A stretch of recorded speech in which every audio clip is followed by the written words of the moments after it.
Autre chose dans cette édition du journal, le cadre légal, le consensus, voilà, c'est à quoi devrait aboutir la conférence nationale électorale. Un objectif qui motive le consortium des missions d'observation électorale à peaufiner des stratégies.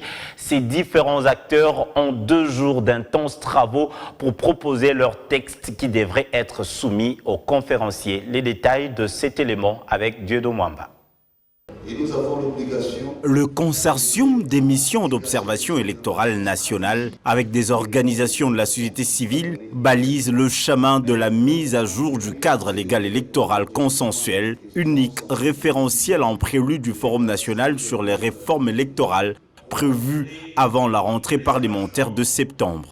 Ce jour, toutes les organisations de la société civile favorables aux réformes électorales et convaincus que celles-ci doivent précéder la mise en place des animateurs de la CENI, sont réunis en prélude au dit forum pour mutualiser leurs recommandations et propositions en vue de se doter désormais d'un seul référentiel de plaidoyer et de réaffirmer encore leur engagement pour une dynamique citoyenne large, porteuse de l'aboutissement heureux des réformes électorales.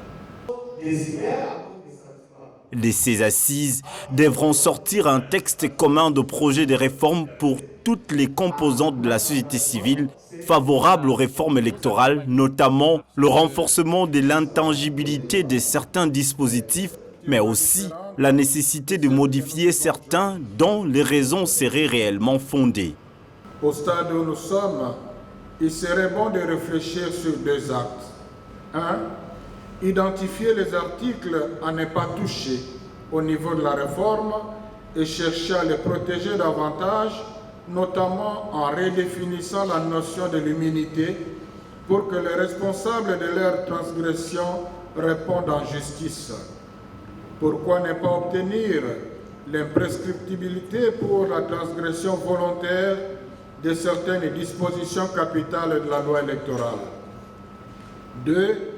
Identifier les articles à changer, motiver les besoins de changement avant de faire les propositions concrètes.